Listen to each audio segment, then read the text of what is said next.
Buongiorno. I'd like to say thank you very much for inviting me here in Milano to share the brief bike sharing experience we've had.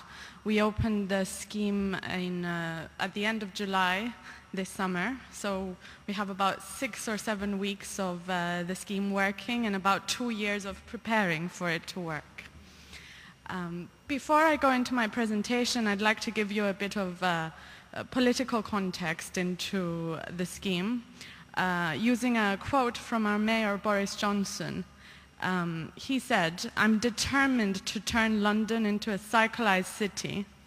And by saying that, he said a cyclized city means a civilized city, and that it's the best way to get around the city, and it's the single most important tool for making London the best big city in the world.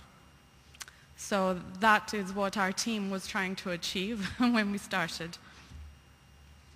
In terms of a little bit of context for London, it's a city of 8 million people. Looking at central London, 1 in 6 Londoners lives in central London, but we have 41% of jobs and about 40% of households own a car. It's part of that area that our scheme is situated in. I work for Transport for London, which is under the Mayor of London, who is of course under UK central government, but we work alongside 33 London boroughs, so local authorities that we cooperate with in order to get the scheme running. In the case of our scheme specifically, we had to work with 9 local authorities as well as the Royal Parks, who gave us a lot of space to make the stations available, but also had to give us planning permission for each of the stations that we built. The year 2010 has been called the year of cycling in London. There's what you might call a cycling revolution going on. Currently, we have a mode share of 2% for cycling. That is about 500,000 trips a day that are made by bicycle in London, and this has almost doubled in the last decade. Now, in this year of cycling, we have launched Cycle Hire, as well as Barclays Cycle Superhighways, which are commuter lanes, making it easier for commuters to come into the city by bike, and Biking Boroughs, which is giving local authorities the remit to do more for cycling in a very targeted way. Now, our aim is to have 5% mode share for cycling in London by the year 2026. So why did we do this? The vision for Cycle Hire in London is to expand the opportunities mainly for short cycling trips with a network that reaches more people, and we create this cyclized city. The image of cycling is one of the most important things that we are trying to tackle. So it's not so much about just how many people are using it, but also that people see them use bicycles and realize that it's a normal thing for someone to do. That you can wear anything, be anywhere, and just jump on a bike and do what it is you wanted to do. Because I think the image of cycling in the UK traditionally, and especially in central London, is very much sort of male. You wear lycra, you're very sporty, and you're rushing to get to work. So we wanted to make it obvious that anyone can do this. This is the area that we're covering. It's basically zone 1 of our metro system. It's the very heart of London, and it's, as you can see, it's also mostly where the tourist attractions are as well. Now, the plan for a scheme is to have 6,000 bicycles with 10,200 docking points, so slots for the bicycles to go into, and 400 stations in central London in the area that I showed before. That means a docking station every more or less 300 meters, and it covers an area of about 45 square kilometers. Now, this was mentioned before in previous presentations, so I'm pleased to say that our system is operating 24 hours a day, 7 days a week, 365 days a year. Because we think it's important for the system to be available at all times and to complement the public transport offering. Here is our bicycle. It is very, very similar to the Big C scheme bicycle, which is used in Montreal.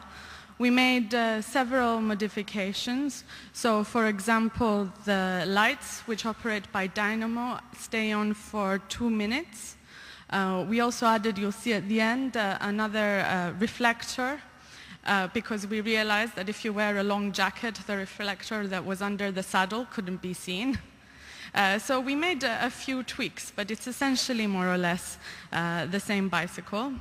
They are a bit heavy, so they're about 23 kilos, but very, very sturdy, a very comfortable ride with a big saddle and easy gears that just shift.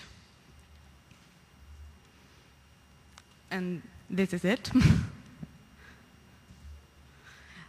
In terms of user costs, we have an access fee and a user charge. So the access fee is what you pay to get the right to use the scheme for a day or a week or a year.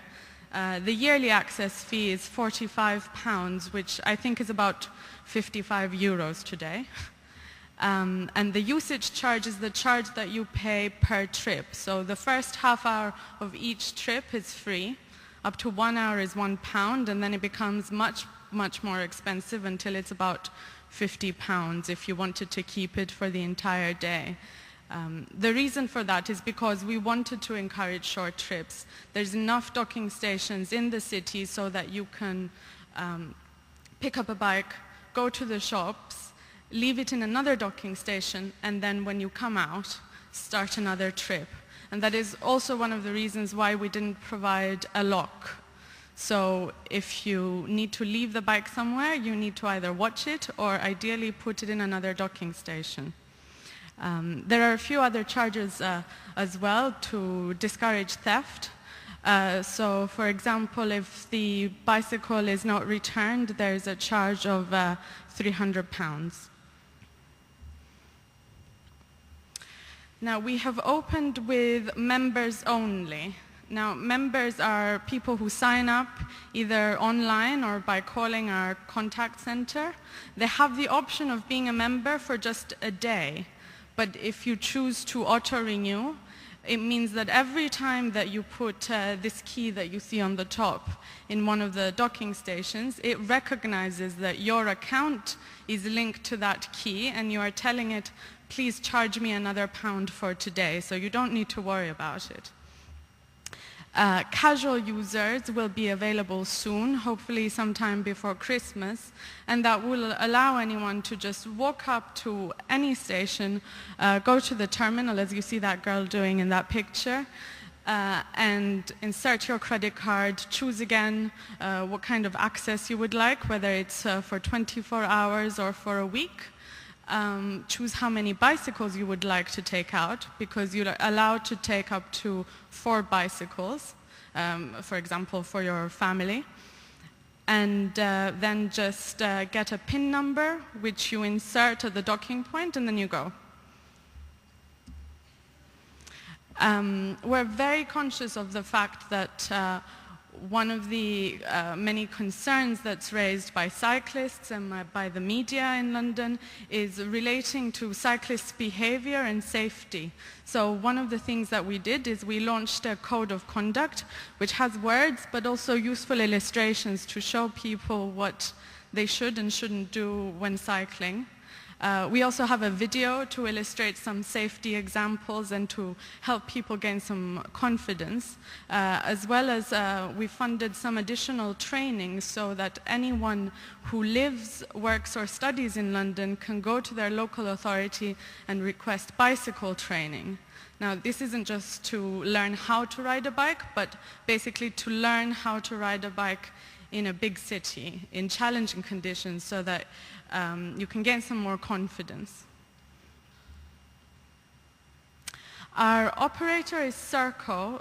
They're the operators of the light railway system in London. And as I mentioned before, they cooperate with Bixby in terms of the infrastructure. They're responsible for implementing, operating, and maintaining the scheme. They redistribute using the electric buggies that you see in the picture. But they do routine maintenance using scheme bicycles, so that there are mechanics on bicycles going to the stations to check the bikes. When the fault button that you see in the picture is pressed by one of the users, it lets the operating center know, and a mechanic is down there to check what is wrong with the bike. In terms of funding, the scheme has cost about £80 million to implement, and it's forecast to cost about £20 million per annum to operate. We were lucky to secure a £25 million 5-year sponsorship deal with Barclays Bank for both Barclays Cycle Hire and the Barclays Cycle Superhighways. So you can see the mayor there and the chairman of Barclays cycling around on the first day when we opened the scheme. The operating costs, we hope, will be substantially offset by the sponsorship income that we get and by the tariff charges. So, that was what was planned. We launched on the 30th of July and opened registration to members a week before. We opened with 315 docking stations. I think today we have 335, and by Christmas we hope to reach the promised 400 stations, and not the 5 but 6,000 bicycles that we would like to have in the city. During the first 4 days of the scheme, to help people become familiar with how it operates, we had 350 volunteers at 100 of our stations, helping people around, giving them information, maps, and showing them how to use the scheme. Now, I have to mention this in that it wasn't all rosy, and it still isn't, but before we opened, all the newspapers were saying was that everyone would die and that all the bicycles would be stolen. Hopefully, we've proved them wrong. There was huge publicity on the day that we opened. The newspapers are still covering us virtually every day, and it was very much welcomed when the scheme finally opened. In terms of numbers, this is what we've seen so far. It's not very much data, but it begins to tell a story. We already have about 85,000 members. There have been more than 600,000 trips in total, and a couple of weeks ago there was a strike on the metro system in London, and on that day we had 24,500 trips in one day. But looking at the numbers every day, it seems to be that on a weekday we're getting about 20,000 trips a day. On weekends it's about a third lower. I guess just because there's not so many people coming into London to work to make those extra trips. Finally, I would invite you to visit our website. Like I mentioned before, there's the videos that we produced with the quirky characters to help people understand how the scheme is used. There's a lot of information, and I hope you also get to visit London and try our scheme. Thank you.